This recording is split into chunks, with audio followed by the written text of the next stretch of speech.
The Crosse River Marsh is one of the most popular destinations in the city to enjoy a blend of wildlife, but high levels of lead in the water could be threatening the natural habitat. News 8's Pauline Lee shows us how researchers are now getting some help to dig deeper for answers. Well, researchers at UW-La Crosse found high levels of lead in the marsh last year, but they didn't have the funds to continue studying the environmental impacts.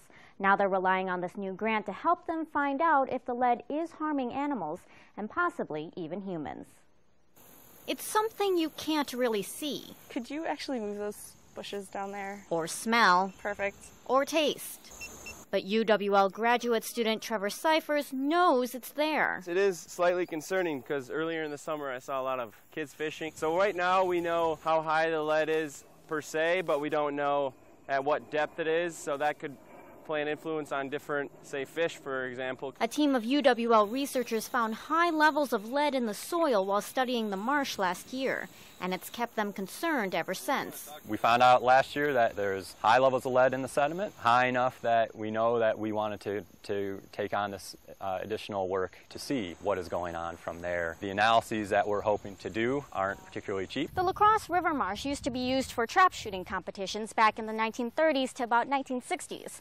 That's where the high levels of lead came from.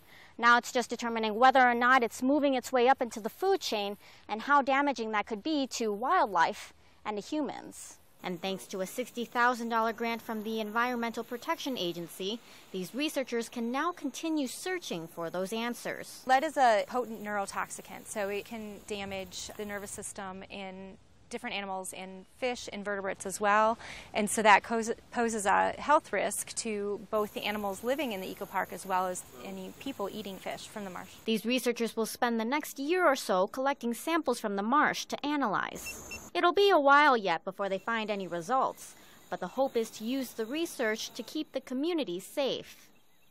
The $60,000 grant from the Environmental Protection Agency is good for 2 years. Depending on what results the researchers find, they'll move forward with either just monitoring the levels of lead or developing a plan to clean the marsh.